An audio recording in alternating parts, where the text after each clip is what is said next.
All right, let's jump right into this, Chris. Let's get into our first conversation here, our first Okay. content, and that is a new era begins. How will Ryan Day handle this QB competition? And who has a leg up? I think we can look in the past, maybe, as to what to expect, possibly, when it comes to what we might see in this quarterback competition this offseason. But I want to get your thoughts first, Chris. Well, Eric, for me, I think we have a couple of very, very good options coming in at quarterback. I mean, obviously, we got um, McCord returning. He's going to be a junior this year. He's been in the system for a little while. We got Devin Brown, who we really haven't seen a lot of on the field, especially throwing the ball. But he does have a lot of talent. We've got the youngster Lincoln Kleinholtz, I believe is how we pronounce that. Correct? Yeah. Yeah, we've got him coming in already as well. For me, I think Devin Brown has a lot of upside, maybe even more upside than Kyle McCord. He also has a little more eligibility. But I think you got to go with Kyle McCord. He's been in the system a little bit longer. He has that experience. He knows Marvin Harrison and already has a chemistry from him going back to their high school days. Um, I think the fact that he has stuck it out and not transferred, I think that's going to carry a little bit of weight with Ryan Day as well. The fact that he hung with the program when it would have been easy to jump in the transfer portal like everybody else is doing. Um, for me, I just think this is really Kyle McCord's job going into the spring game. It's his job to lose. Now, if he doesn't come out and impress, I could definitely see perhaps Devin Brown sliding in there. I don't think we see the youngster this year. I think he's still a little bit of a project. But Devin Brown could definitely push Kyle McCord if Kyle McCord doesn't come out and impress in the spring. But for me, it's McCord's job to lose.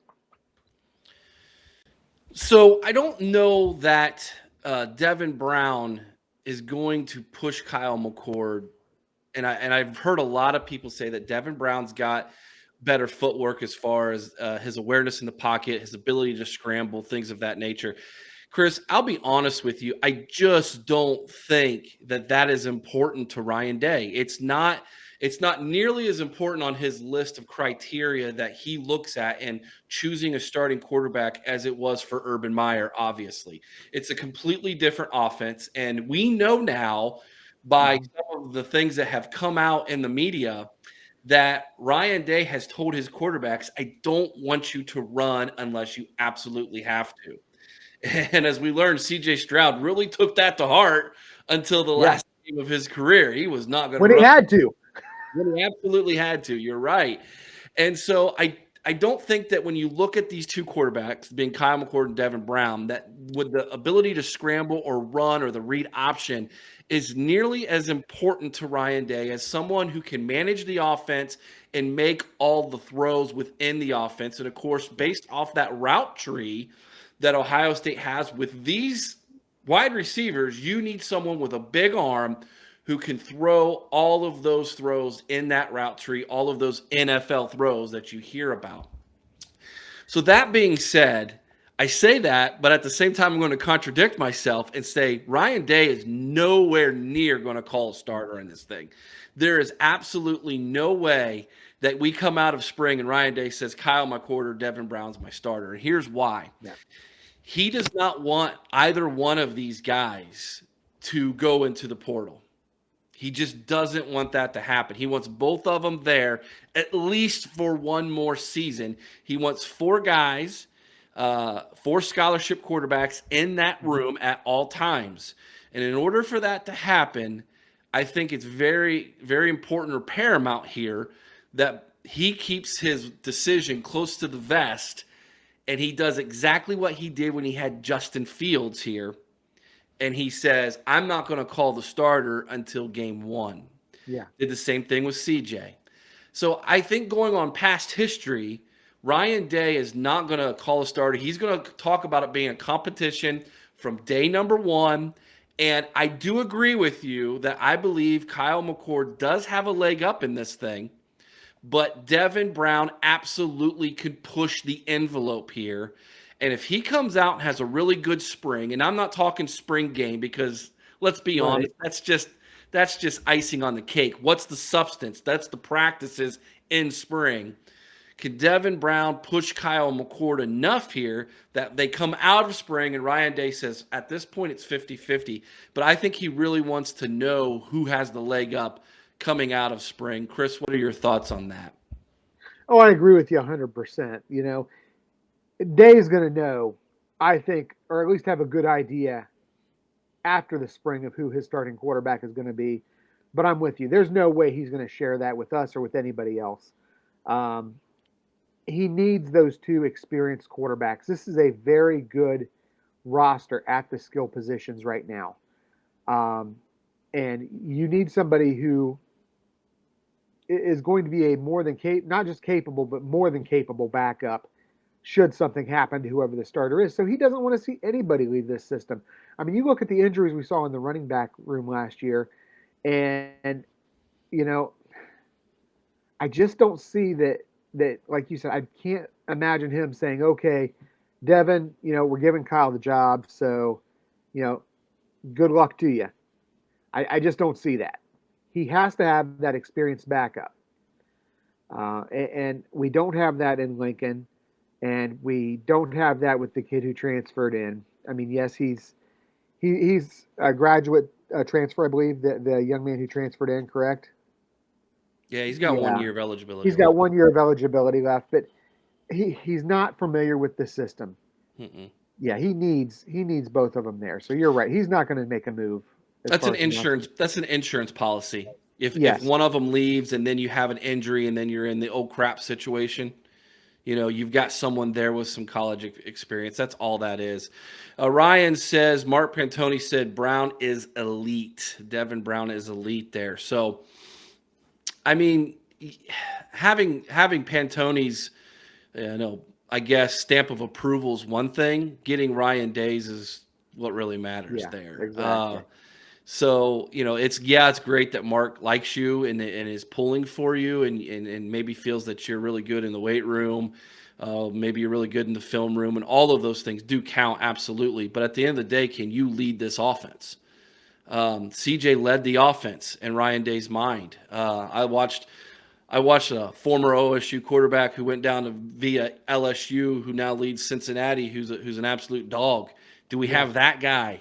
Do we have a guy like that in this quarterback room? We're going to find out. Well, I'll tell you what I do like, Eric, is I do like the fact that we hadn't even heard CJ make his announcement yet, but Kyle McCord basically came out and said, "It's my turn." Kyle McCord is bringing some swagger to the field. He's got some confidence in his game right now, and I like that. I like that confidence. I do too. I want my quarterback to be confident. He better be confident. Jason Monk says he's pulling for McCord. There's one other thing here that we would be remiss if we didn't mention. This is obviously everybody knows this who follows the program, but McCord has some experience with a very important offensive weapon. Very important. So, being former teammates with Marvin Harrison Jr., I mean, that's got to account for something. I don't know how much, but obviously it accounts for something. And so, I would say whichever quarterback is going to go out there and make that chemistry, build that chemistry with Emeka Egbuka and Marvin Harrison Jr. and Julian Fleming, that's the guy who's obviously going to probably win that starting job. But again, I just don't think Ryan Day is going to make that announcement, you know, until it's time. Here's another question for you. Let's throw it out there, man. Ryan Wickerham, could you imagine if he played two QBs? I, you know, I've seen that work very, very few times, Eric, and nothing recent. I mean, what the most successful system was back when Tebow was at Florida and they ran two QBs probably. I mean, I just don't see a two QB system working, especially with the type of offense that Ryan Day runs. It's about rhythm. It's about momentum, for lack of a better word. And you can't gain momentum and you can't get into a rhythm playing a two QB system. We saw it a little bit back. The last time I remember us doing it really big was uh, Jermaine and Stanley Jackson. They were a true two QB system, but I just can't see it. I mean, maybe as a way in some of the games you draw up a few plays where you can get the other guy in there, get him some playing time. But for me, I just don't think two QB systems really work that well, especially in this kind of offense. And I don't think it brings us any hope of a Big Ten title or a national title when you've got one guy looking over the other's shoulders. I mean, you look back what happened with JT and Cardale. You know, Yeah, exactly. Yeah.